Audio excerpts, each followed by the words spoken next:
Hello and welcome to Halcyon Blink. My name's Ron Rise and I'm going to be your host of this episode. And on this edition, I'm going to be talking about a game that I damn near skipped over. Batman Arkham Asylum, the 2009 action-adventure rocksteady game, is the granddaddy of all superhero games. There's no easy way to put it. Yes, Arkham City did take a lot of what Arkham Asylum did, made it open world, made it better with a better story, but the charm of this game can't be underestimated. This game is the precursor to any good superhero game since Spider-Man, the recent release on PS4, has its cues from Batman Arkham Asylum, and let me explain why. While the combat system might actually lend itself to a system that was pioneered by Spider-Man 2, which, I kind of concede that point, but it was perfected here. The satisfaction level was embedded and ingrained in gamers here. Why? Quite simple. I remember picking up this game for the very first time and utilising the combat system and feeling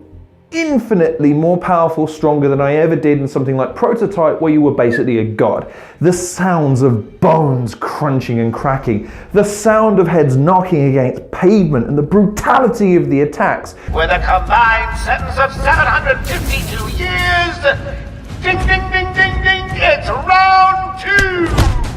Oh, that's gotta run! I got places to go! Keep on this! You want some of this?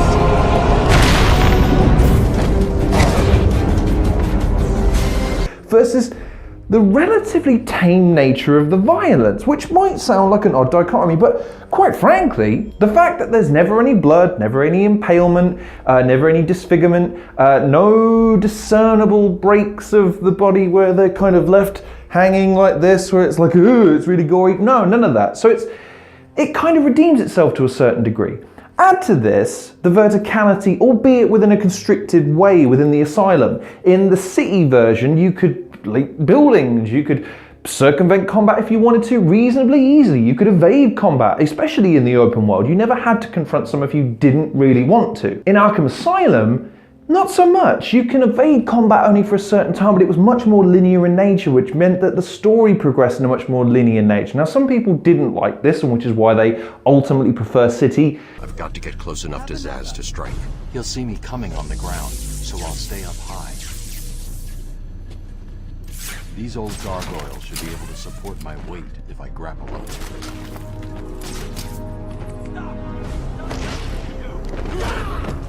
Zsasz is down, but not for long. Got to get close. Someone put this animal back in his cell. Kind of like I do. However, Asylum presented people who are completionists and people that appreciate that linear progression, that path to success much more, and I appreciate that. Also, the tapes, which are replaced in the second game with phone calls, I feel slightly better. It's just ever so slightly. They had more depth to the characters, even though people like me are perfectly familiar and fond of characters like the Joker, Poison Ivy, Scarecrow. But the fact of the matter is that these tapes added gravitas because each of them developed in a certain way. Crane, for instance, getting a hold of toxins towards the end of his therapy. The Joker becoming introduced to Harleen Quinzel, who would then become Harley Quinn. Can you hear me? Is this thing on? Oh, hiya, B-Man. Harley Quinn here. How do you like my new uniform? Pretty hot, huh? Giggity giggity, giggity goo. Stick around. Poison Ivy's the tapes as well. They all lend themselves to a progression of characters who, some of them, are on screen for a couple of seconds, maybe half a second. Poison Ivy's a boss, for instance. Mr. Freeze doesn't even make it into the game. He has to wait to the second. The Joker's the primary antagonist, and yet you find out more about the Joker in these tapes than you do in the story. But speaking of which, the intro to this game, the way it's sold to people, was absolutely immense for its time. Now, yes, some people didn't like the graphics. Some people thought they were a bit too cartoony and spongy, my dad being one of them.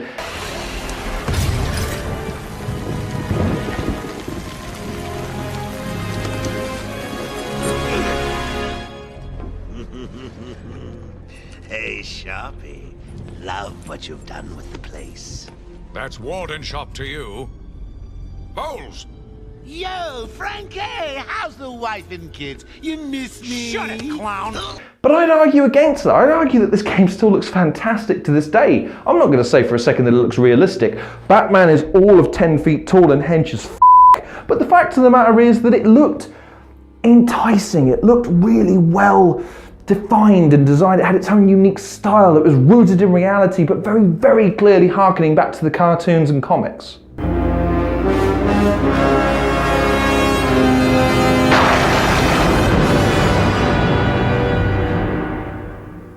But some of the negative aspects of the game I will concede. For instance, the combat can become kind of repetitive, but the people that tend to make that criticism tend to be the people that are crap at it.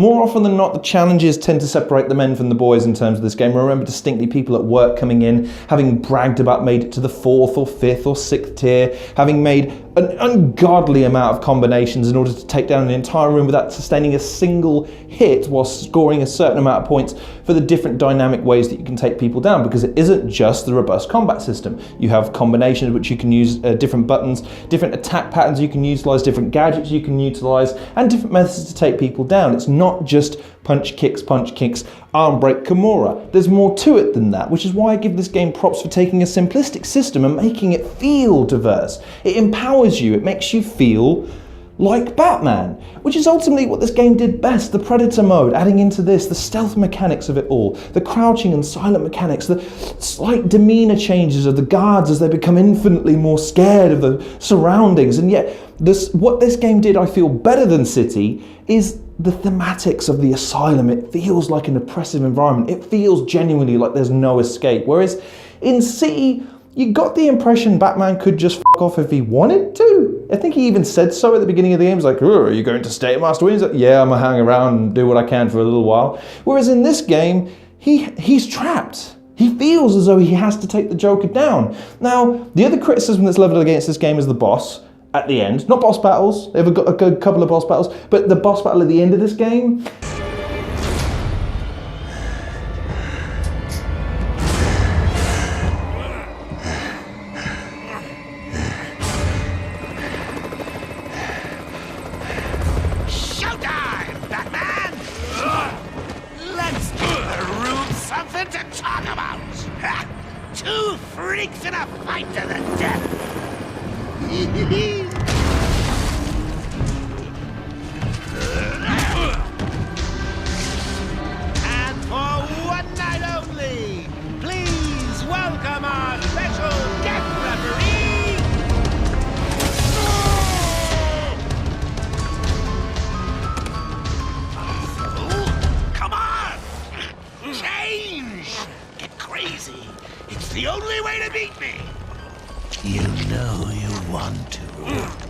people felt was just a continuation of the other bosses, i.e. the Titan enhanced security guards. I can see that criticism to a certain extent, but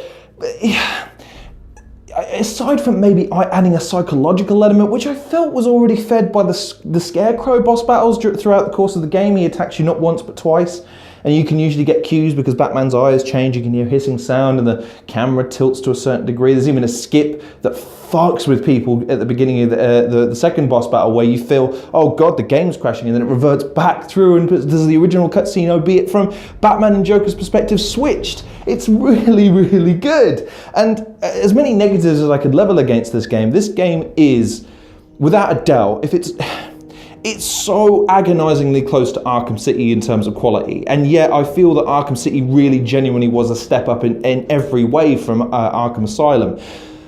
It's difficult. I still think City is the superior game, but we forget Arkham Asylum so much when talking about it because of how superior City was, and yet Arkham Asylum is one of those games that should go down in history as revitalizing what was otherwise a tired and dead genre of gaming, the superhero genre, which to this day still has the most amount of avenues for exploration in terms of gameplay mechanics. Why can't we get a good Superman game?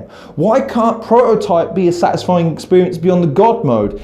Because, well, you need a bit of challenge and diversity, and that game doesn't allow that. With other previous Superman games, it had the same problem. It just overpowered Superman to a stupid degree, or it didn't feel like his powers meant anything. Same with Hulk games and other games of that ilk. They lack that little bit of edification that makes you feel like the superhero you're playing, but makes it a rewarding gaming experience.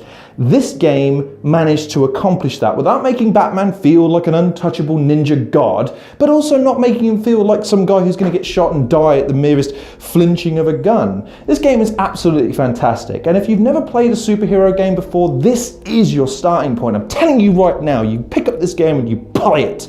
It's an 8 out of 10 to a 9 out of 10 experience, depending on whether or not you like Batman or not. Because if you love Batman, it's a 9 out of 10 experience. It's excellent. It feeds into all of your nostalgia from your childhood, meanwhile affording you all of the opportunities that you could possibly want for the future in terms of executing moves in your own way and living vicariously through being the Bat. And Mark Hamill's performance isn't bad either. Oh, I forgot to say. Just in case you were planning on following me, I've arranged a little insurance. Gordon is on his way to Harley as we speak. Officer Bowles.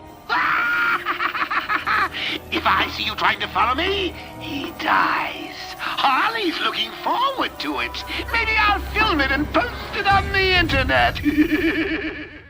It's okay, you know, he's only the definitive Joker ever. Joaquin Phoenix might do well.